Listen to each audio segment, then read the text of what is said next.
안녕하세요. 반갑습니다. 2023년 새해가 밝았네요.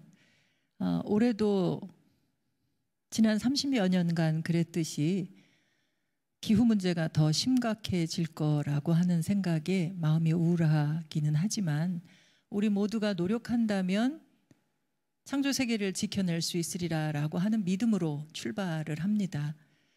오늘 제목은 창조 신앙에 기초한 기후교회 이야기로 세 가지 이야기를 들려드리려고 합니다.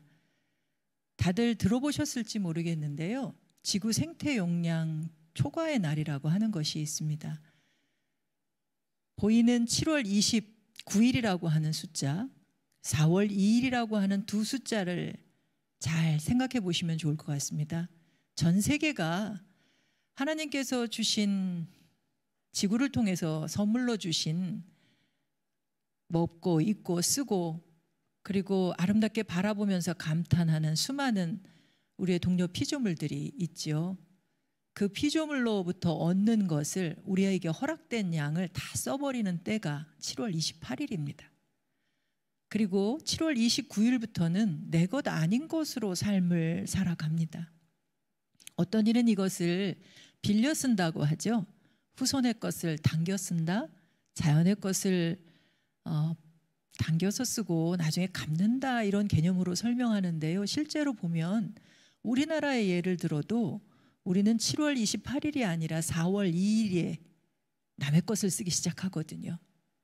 9개월간 하나님이 우리에게 허락하지 않은 것을 사용해서 살아가고 있는데 과연 우리가 지금껏 빌려 쓰고 있는 것을 언제 갚을 수 있을지 생각해 보시면 죽기 전까지 다 못 갚을 것 같다는 생각이 좀 듭니다. 원금만으로라도, 내게 허락된 것만으로도 지금부터 산다면 하나님이 참 기뻐하실 것 같은데 전 세계적으로는 5개월간, 우리나라 평균으로는 9개월간 내 것 아닌 것으로 산다고 하는 것인데요. 혹시 성경의 요한복음 10장 10절의 말씀 기억하시나요? 주님이 세상에 오신 목적을 설명하시면서 앞서서 이야기를 합니다. 도둑은 훔치고 빼앗고 멸하려고 오지만 나는 생명을 주었으니 그 생명을 풍성히 살라고 온다라고 말씀하셨거든요. 그런데 우리는 주신 것을 제대로 지혜롭게 누리지도 못하고 남의 것을 강도질하면서 살아가고 있습니다. 도둑질하는 인생을 우리 그리스도인들이 살고 있다고 하는 것인데요.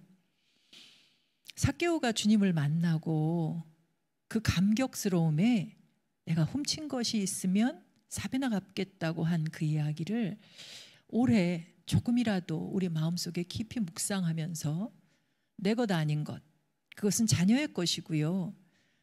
그리고 가난한 자들의 것이고, 우리 믿는 이들은 가난한 사람들에 대한 자선과 구제 활동들 참 많이 해왔잖아요. 이제 그것을 기후 문제로까지도 연결하고 또 신음하는 피조 세계를 생각하면서 갚는 일을 좀 해보면 좋겠다, 이런 생각을 해봅니다. 실제로 지금의 기후위기는 피조 세계, 나 아닌 다른 피조 세계의 문제만이 아니고요. 우리 인간의 문제로 닥쳐오고 있습니다. 생존의 문제죠. 아이들의 경우 전 세계의 22억 명의 아이들 중에 절반 이상이 치명적 위험 앞에 있다고 전 세계 전문가들의 집합체인 IPCC의 보고서를 통해서 이야기하고 있습니다. 또 전 세계의 가난한 나라, 가난한 지역에 살고 있는 사람들은 우리처럼 너무 덥다고, 너무 춥다고 그에 맞는 적절한 대책을 세울 수 없는, 기후 적응 대책을 세울 수 없는 지역에 살고 있습니다. 전 세계의 3분의 1 이상의 사람들이, 30억 명 이상의 사람들이 그런 지역에 살고 있어서 실제로 탐욕스러운 삶을 살고 있는 우리, 그리고 그런 국가들로 인해서 그들이 앞서서 희생당하고 사라져가고 있다고 하는 말씀을 드립니다. 또 한 가지는 우리가 지금 참 평화롭지 않은 세상에 살고 있지 않습니까? 전쟁이 일어나고 있고요. 아직도 그 전쟁으로 인해서 에너지를 무기화하는 일로 인해서 참 안타까운 일들이 벌어지고 있는데, 다행히 올해 무기화하는 가운데에도 날씨가 따뜻해서, 겨울이 오히려 따뜻해서 다행이다 이렇게 얘기하는 사람도 있기는 합니다만, 지구 온도가 지금껏 1.1도가 산업화 이후로 온도가 상승했는데, 앞으로 1도가 더 상승한다면 전쟁의 위협이 13%나 더 커질 거라고 하는 이야기들이 나오고 있습니다. 우리나라도 종전선언이 이루어지지 않은 국가죠. 남북이 둘로 갈라져 있는데요. 과연 시리아 내전이나 우크라이나 전쟁이나 다 그 전쟁의 뿌리를 들여다보면 근원에 기후위기 문제가 있다라고 하는 연구 보고서들도 나오고 있는데, 우리나라도 DMZ의 문제나 접경 지역의 문제나 기후 협력의 문제를 좀 잘 들여다보면서 남북이 협력하면서 이 기후 문제를 잘 지혜롭게 풀어갈 부분도 고민을 해봐야 되지 않을까 하는 생각을 해봅니다. 왜 이런 얘기를 하냐면, 지난 10,000년 동안 지구가 있어온 10,000년 동안 지구 온도가 1도가 상승했거든요. 그런데 지난 100여 년 동안 1도가 또 상승했다고 하는 겁니다. 사람이 갑자기 변하면 어떻게 된다고 하죠? 다들 아시죠? 죽는다고 하잖아요. 갑자기 변하면 적응하지 못해서 문제가 생기게 되는데, 이 지구가 지금 그렇습니다. 지구만의 문제가 아니라 지구 안에서 살아가는 수많은 생명들이 빠르게 변하는 것에 적응하지 못하고 있는데요. 지구 온도가 그래프에서 보듯이 지난 10,000년 동안 서서히 자연스럽게 상승하던 것이 지난 100년 동안은 가파르게 올라가고 있습니다. 더구나 지구가 하나님이 지으신 그 회복력, 균형을 잃게 되면 2도 이상 올라가게 되면요, 완전히 절벽처럼 위로 상승하게 됩니다. 이 문제를 바라보면서 우리가 하나님이 태초부터 우리에게 지키고 돌보라고 하셨던 것, 참 좋다 하시면서도 그 완벽했던 그 지구를 우리에게 지키고 돌보라고 하시는, 좋으니까 지키고 돌보라고 하신 그 말씀을 우리가 기억하고 우리 스스로 그 일을 감당해내야 할 텐데, 안타까운 건 이런 문제들을 들여다보면, 지금의 문제를 들여다보면 어떻게 해야 할지 참 난감하기 이를 데 없습니다. 넘어가지가 않네요. 이 난감함 속에서 어떻게 할 것이냐, 앞서서 한 30여 년 동안 국제기구가 만들어지면서까지도 이 기후 문제를 얘기해 왔을 때 여러 가지 해야 할 일들에 대해서는 제시가 되어 왔습니다. 우리나라에서도 환경부를 통해서, 그리고 여러 NGO들, 비영리 민간단체를 통해서, 환경단체를 통해서, 그리고 교회들이 앞장서서 해야 할 일들을 이야기하고 실천 덕목을 많이 나열을 해왔습니다. 하지만 변화가 없었어요. 여러분들도 다 아시지 않습니까? 한때는 나도 환경을 위해서 실천을 좀 했지. 그런데 지금은 대부분 효과가 없다 생각하고 여전히 심각해져만 가는 이 지구의 기후 위기 문제를 보면서 포기하고 있는 사람들도 참 많습니다. 어떻게 해야 하는 걸까요? 과연 우리는 왜 지금까지도 이런 결과를 보면서 절망하고 우울해야만 하는 걸까요? 여기서부터 극복하려면 무엇을 해야 할지, 저는 답을 실천해야 하는 그 과제를 제시하는 게 아니라 우리 스스로 하나님이 태초에 잘못했을 때에 우리에게 건네셨던 그 질문 있죠. 아마도 우리에게 바로 회초리를 들지 않고 질문을 하셨던 것은 우리 스스로 무엇이 잘못됐는지를 스스로 깨닫고 길을 찾으라고 하셨던 것이 아니었나 싶습니다. 그 일을 시작해야 한다고 생각합니다. 태초에 아담이 잘못했을 때 아담아 내가 어디 있느냐 하셨거든요. 여러분, 지금 하나님께서 우리에게 사람아 내가 어디 있느냐라고 질문을 한다면 뭐라고 대답하시겠습니까? 내가 살고 있는 동네 주소를 이야기할 수도 있겠지만 하나님의 질문은 그게 아니었죠. 지금 불타고 있는 지구에 내가 살고 있습니다 라고 답해야 하고, 그 불타는 정도도, 또 그 불타는 지구에서 벌어지고 있는, 또 고통당하고 있는 수많은 생명들의 이야기는 내가 느끼는 것이 다 다를 것입니다. 내가 보고 듣고 느끼는 것을 답해야 할 텐데요. 그것이 우리로 하여금 변화되게 하고 변화된 사회를 위해서 행동하게 하리라 생각을 합니다. 또한 가인에게도 하나님께서 질문을 하셨었거든요. 내 아우가 어디 있느냐라고 했을 때 질문하는 거에 대한 답변하는 훈련이 안 돼 있다 보니까 아담도 그랬고 가인도 그랬고 어리석은 답변들을 참 해요. 가인은 내가 아우를 지키는 자니까 라고 답변을 했었거든요. 여러분들은 어떤 답변들을 하시게 될까요? 아담은 심지어는 하나님에게까지 책임 전가하는 답변을 했거든요. 하나님 당신이 내게 짝지어준 하와가 내게 먹지 말라고 했던 선악과를 먹게 했습니다라고 하는 답변을 했습니다. 결국은 스스로 깨닫고 하나님 앞에 무릎 꿇고 용서를 구하지 않은 것이 인류의 역사를 지금까지 이렇게 몰아세우고 있지 않나 하는 생각을 해보게 됩니다.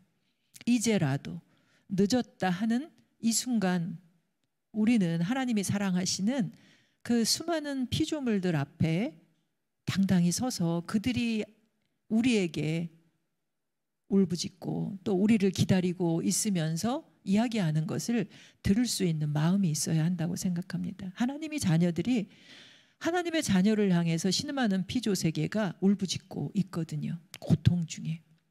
그 소리를 우리 한 사람 한 사람이 들을 수 있어야 되리라 생각합니다. 그래서 오늘 이야기하는 기후교회는 하나님이 우리에게 처음 창조하실 때에 우리 안에 주셨던 땅도 푸른 움을 내라 했을 때 순종하며 푸른 싹을 냈거든요.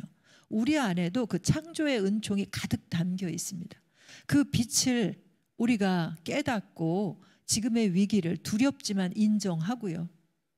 이게 그저 자연스러운 현상이고 하나님이 어떻게 하실 거다라고 하는 그런 맹신이 아니라 하나님은 우리를 통해서 역사하시니 이 위기를 두렵지만 인정하고 이 문제를 하나님이 우리를 통해서 해결하실 것이다라고 하는 그 믿음으로 목표를 정하고 행동을 함께 해나가자라고 하는 이야기를 드리려고 합니다. 그 마음을 함께하는 교회들이 기후교회다라고 말씀을 드립니다. 실제적인 목표를 정해서 행동하는 교회들을 기후교회라고 이야기할 수 있는데요. 해외의 짐 안탈이라고 하는 목사님은 우선 이 기후위기를 인정하는 것이 기도요 신앙이라고 얘기합니다. 그저 지식으로 데이터로 기후 문제를 아는 것이 아니라 온 몸과 마음으로 인정하는 것. 그리고 저들 피조물들의 고통이 내 고통으로 이웃을 사랑하라고 하신 것이 내 몸처럼 사랑하라고 하셨으니 그냥 척하는 것이 아니라 실제 내 고통으로 느끼면서 사랑하는 일들을 하는 것이 우리에게 필요하겠다라고 하는 생각을 해봅니다. 실제로 하나님은 이 세상을 지으시고 우리에게 늘 생명을 택하라고 말씀하셨습니다. 모두들 알듯이 그 생명을 택하는 것이 복받는 길이죠.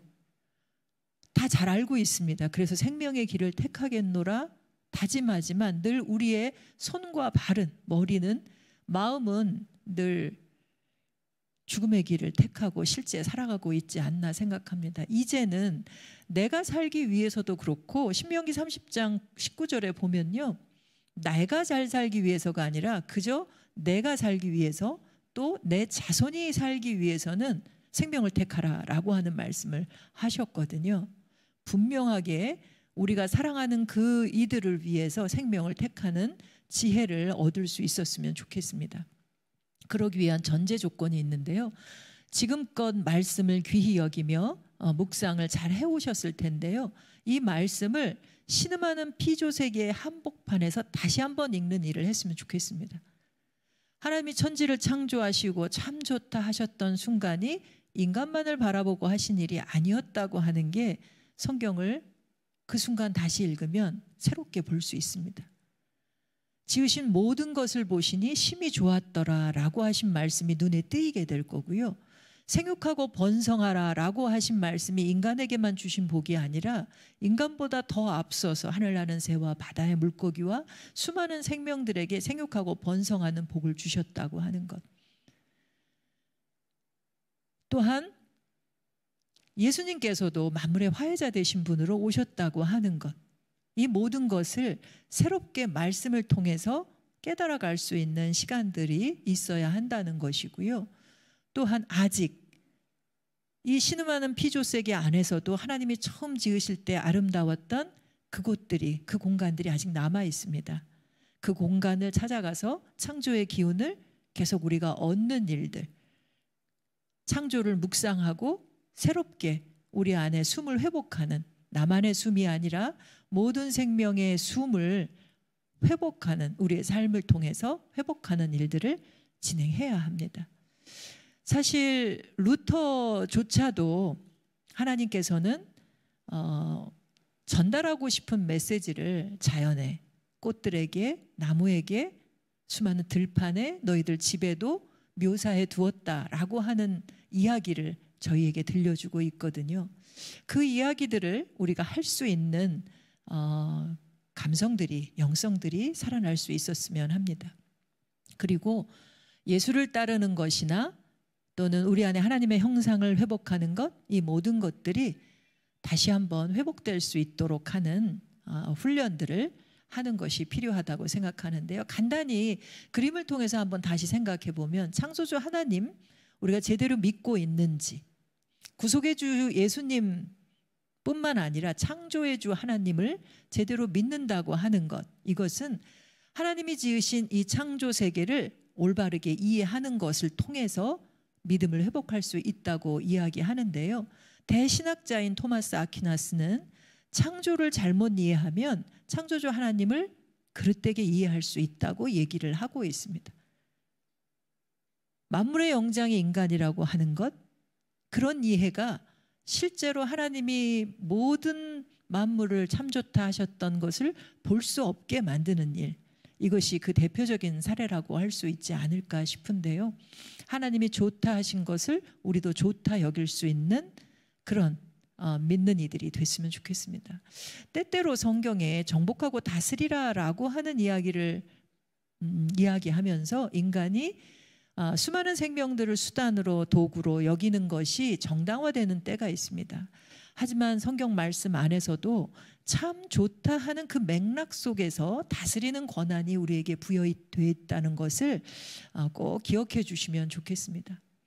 더구나 만물을 화해자 되신, 골로새서의 말씀이 나오지요. 화해자 되신 예수님께서 십자가상에서 그 화해를 이루시면서 다 이루었다 하시면서 돌아가셨는데, 우리는 여전히 주님을 십자가에 못 박는 일을 하고 있죠. 그 십자가상에서 주님이 이 지구를 바라보시고 얼마나 마음이 아프실까 하는 생각이 드는데요. 이제는 더 이상 도둑질하는 것을 멈추고 지금껏 도둑질한 것을 덜어내는 그런 비움의 영성들을 회복하는 일이 우리에게 있었으면 합니다. 사실 하나님께서 독생자 예수를 보내시는 그 고통을 치루신 것도, 그 아픔을 견디시면서 우리에게 독생자를 보내신 것도 세상을 사랑하셔서인데, 그 세상이 우주 만물이거든요. 원어를 들여다보면 코스모스라고 하는 뜻을 갖고 있다고 합니다. 이렇게 말씀을 통해서 새롭게 그 세상을 봤으면 좋겠고요. 이 말씀 안에서 신음하는 피조 세계를 볼 때에 정말로 구석구석 직접 가서 그 고통을 느끼며 기도해도 좋고요. 요즘에는 언론을 통해서도 수많은 소식들이 들리지요.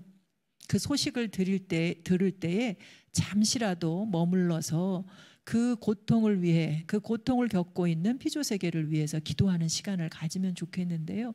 우리가 3년째, 이제 4년째인가요? 코로나로 인해서 마스크를 여전히 쓰고 또 거리두기를 하고 지내고 있는데, 코로나 오기 전에 6개월간 불이 났던 나라 호주의 경우 저렇게 발갛게 불이 났었죠. 저때 산채로 타 죽은 야생동물이 10억 마리나 됩니다. 하나님이 살라 하시고 지구에 보내셨는데 10억 마리 야생동물이 산채로 타 죽었다고 하는 것. 그 당시 여러분들 소식 듣고 많이 마음이 아팠을 텐데, 우리 인간이 코로나로 지극히 작은 바이러스 하나로 살기 힘들으니 다 잊으셨을 겁니다. 그들의 고통보다는 내가 숨쉬는 것, 이것이 더 힘들어졌을 텐데요. 사실 동물만이 아니라 식물들조차도 지금 소리 없이 죽어가고 있거든요. 우리나라의 고유종 구상나무의 경우 한라산에 군락지가 있는데요. 이 기후변화로 인해서 지하수가 고갈되고 하면서 기후가 바뀌면서 말라 죽어가고 있습니다. 말라서 다 죽어가고 있는데요. 그림에 보면 하얗게 꽃이 피어 있는 듯한 사진이 있죠. 저게 마치 꽃이 피어난 것처럼 말라 죽어가고 있는 모습입니다. 동물도 식물도 저렇게 다 죽어가고 있는 모습들. 더군다나 안타까운 건 지구 생태계 균형을 이루는 데 있어서 극지방이 굉장히 중요한 역할을 합니다. 겨울에 한참 추웠을 때도 또 지금처럼 더울 때도 극지방과 우리 이 지역을 또 경계로 해주었던 기류들이 열리거나 닫히거나 했기 때문인데요. 극지방은 우리의 이 기후 위기를 3배 가까이 더 아프게 느끼고 있습니다. 툰드라 지역의 이 얼어있는 동토가 녹아서요. 땅속에 있던 고체 얼음이 언 땅이 녹아서 기체로 바로 변하면서 그 메탄가스가 대기권으로 방출되게 되는데 이 메탄가스는 이산화탄소보다 20배나 더 지구 온도를 상승시키는 힘을 가지고 있습니다. 전체 우리 지구 온도를 상승시키는 온실가스 중에 가장 많은 게 이산화탄소이긴 하지만 메탄은 힘이 더 세다라고 하는 것. 더구나 우리가 하나님의 주신 지혜를 통해서 잘 들여다봐야 할 사항이요. 이산화탄소는 100년 정도 대기권에 머물면서 지구 온도를 상승시킵니다. 많게는 소량의 이산화탄소는 길면 1000년까지도 대기권에서 지구 온도를 상승시키게 되는데 감사한 일이기도 한데요. 이 메탄가스는 8년 안에 다른 물질로 변하기도 합니다. 힘은 세지만 우리가 어떤 삶을 사냐에 따라서 메탄이 주로 나오는 것이 있죠. 음식물, 쓰레기가 썩을 때 내놓는 것이나 가축을 통해서 트름과 방귀나 폐기물을 통해서 가축 폐기물을 통해서 나오는 것이 이 메탄인데 어떻게 하느냐에 따라서 빠르게 온도를 낮출 수 있다라고 하는 것입니다. 특별히 우리 믿는 이들이 광야에서 훈련을 받았었지 않습니까? 광야에서 하나님께서 우리에게 하루치만 먹어라 라고 가져가라 라고 하는 말씀을 하셨습니다. 우리가 믿음이 참 없습니다. 내일도 주시리라고 하는 그 믿음이 없거나 아니면 훈련이 안 돼 있기 때문에 늘 더 가져가서 다음 날에 썩어서 냄새를 풍겼다고 하는 이야기가 성경상에 나옵니다. 40일 동안의 훈련으로도 참 어려웠는데 이제는 우리가 강하게 훈련을 받아야 할 때가 아닌가 싶습니다. 먹겠다고 움켜쥐고 버리는 음식 폐기물들이 어마어마하고요. 또 가축들을 통해서 먹는 것들이 어마어마한데 그들이 피조물들을 고통받게 하고 있는 거 기억한다면 정말 하루의 영성으로 일용할 양식으로 살아가겠다 하는 우리의 노력들, 다짐들이 필요하지 않을까 싶습니다. 그리고 우리가 호흡하는 것이 이렇게 편안하게 해주는 것이 하나님이 지구를 지으실 때 한 15% 정도는 숲을 만드셨기 때문인데요. 이미 숲이 절반 정도가 다 사라졌습니다. 그 안에서 말레이시아나 이런 지역에서는 인도네시아나 말레이시아는 오랑우탄이 한 수백만 마리가 살았었는데 이미 팜유 스테이션이나 뭐 종이나 가구 만드는 이런 걸로 나무를 뱀으로써 이제 25만 마리도 채 남지 않았고 이제 100년 안에 멸종할 수도 있다고 하는 이런 이야기들도 들리고 있습니다.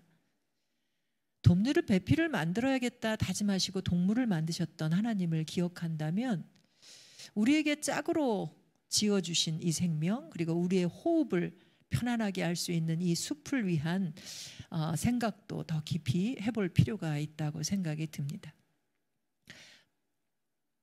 이제 한번 깊이 나 스스로 지금 이 순간 나 스스로 그리고 내가 함께 신앙하고 있는 교회 공동체 아니면 직장 안에 신앙을 함께 하고 있는 공동체, 어떤 모임들을 통해서 함께 무엇을 보고 무엇을 느끼고 있는지, 그리고 어떻게 느끼고 있는지, 이걸 어떻게 나누어 왔는지를 한번 생각해 보시면 좋겠습니다.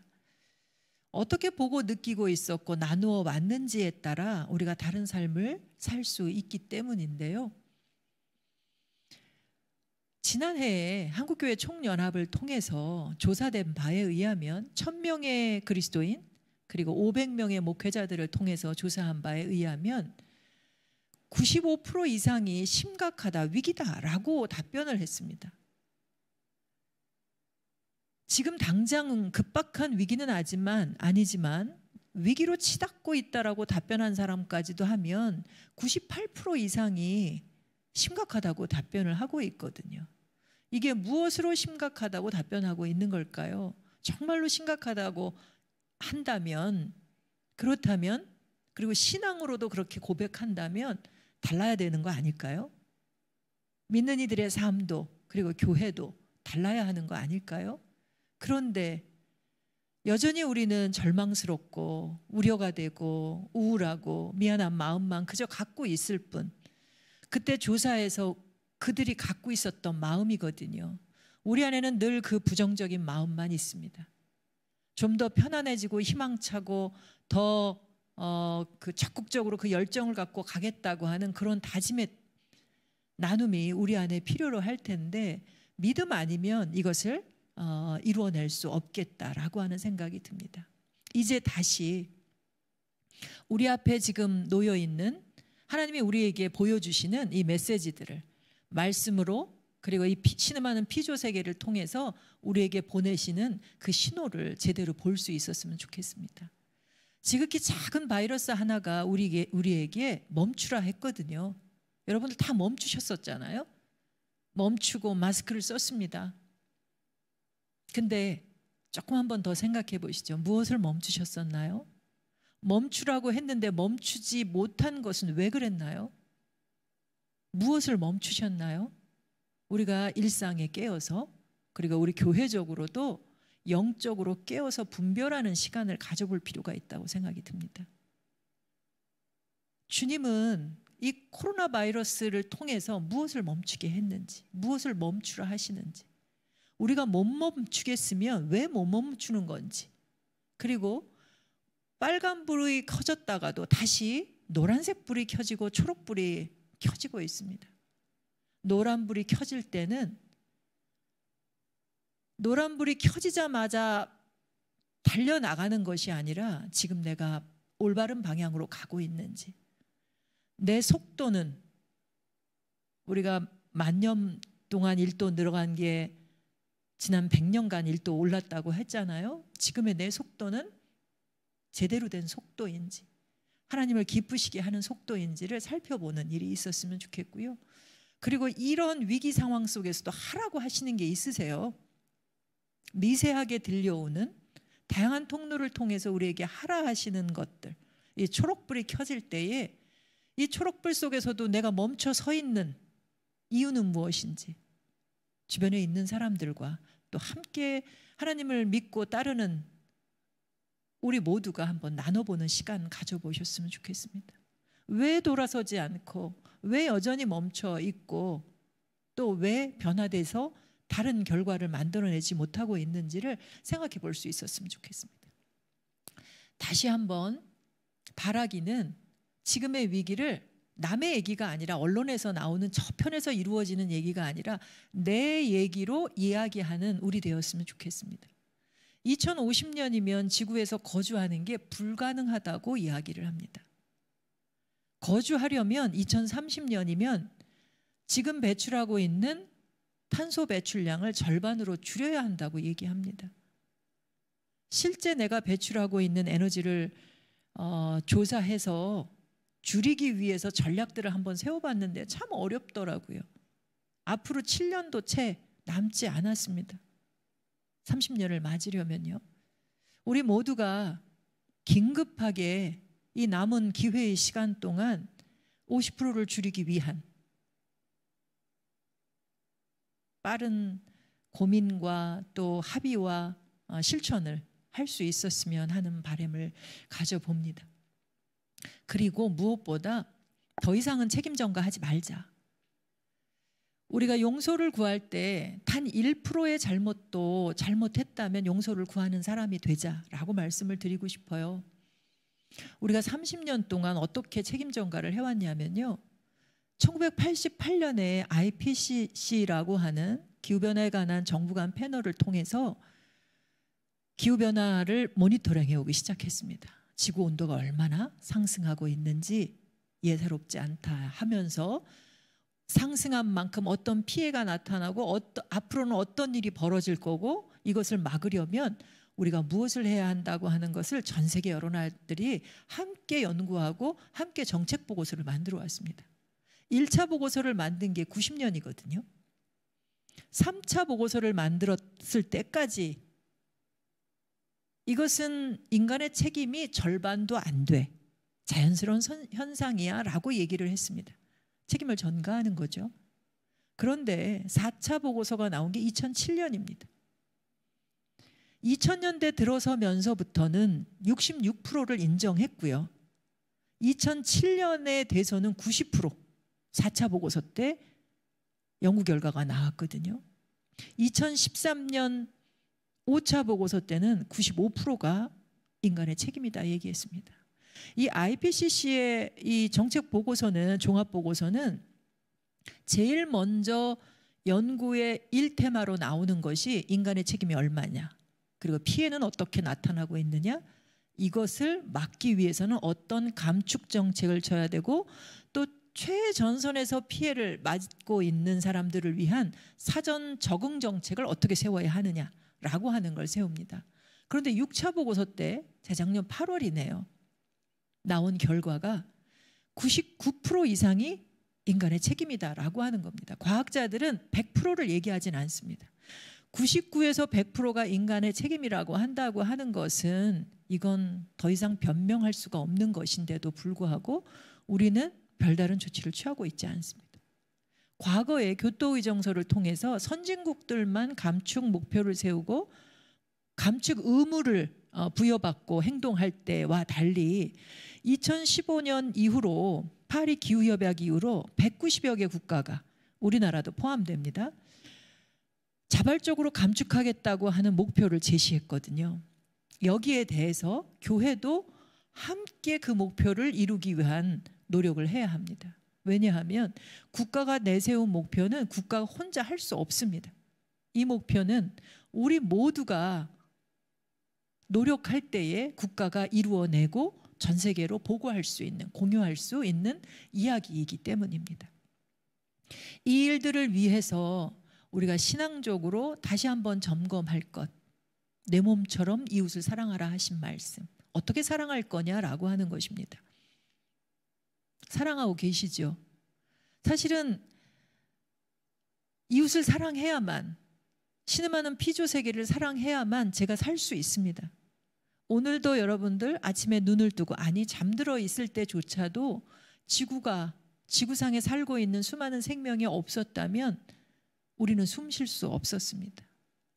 새끼 밥 먹는 거, 입는 거, 이 모든 게 이 지구가 우리에게, 아니 하나님이 이 지구를 통해서 베풀고 있는 은총인데요. 그렇기 때문에 우리는 하나님이 사랑하시는, 우리를 사랑하시기 때문에 그들 또한 사랑하시고 지키고 돌보라고 하셨는데 이들을 사랑해야 합니다. 어떻게 사랑하시려나요? 오래 머물러 보실 수 있었으면 좋겠습니다. 들려오는 소리 귀 기울이실 수 있었으면 좋겠습니다. 들을 때에 치유가 시작됩니다. 어린아이를 키워본 부모들은 다 알지요. 아이가 울 때에 무엇 때문에 우는지 아시잖아요. 그리고 이유를 알 수 없는 고통 속에 울 때에 내가 대신 아프고 싶어하는 그 마음도 있지 않습니까? 내가 살기 위해, 내 후손이 살게 하기 위해서 사랑으로 지금 들리지 않는다면 그들 앞에 머물러서 있다면 하나님이 하나님 됨을, 시편 46편에 나오는 말씀이죠. 너희가 잠잠히 있으면 내가 하나님됨을 알지니라 라고 하시는 말씀을 하셨는데, 창조주 하나님, 만물의 화해자 되신 예수님, 그리고 치유자 되신 성령님을 온전히 느낄 수 있으리라 생각합니다. 오늘 첫 번째 이야기는 하나님이 지으신 이 피조세계, 그리고 말씀을 통해서 우리의 마음밭이 다시금 그들을 사랑하는 마음으로 회복함으로 지금 처해 있는 기후 위기를 충분히 뛰어넘을 수 있는 그런 지혜를 얻자라고 하는 말씀을 드리는 것으로, 그게 하나님 앞에 기후교회, 아니 어떻게 보면 하나님이 지으신 모든 교회는 푸른빛을 띤 녹색의 교회일 텐데요, 지금의 위기 속에서 우리에게 부여된 탄소 배출을 줄여야 하는 그 일을 하는 기후교회, 그 교회를 이루는 길이라 생각을 합니다. 네, 오늘 첫 번째 이야기는 이 이야기로 마쳐보려고 합니다. 감사합니다.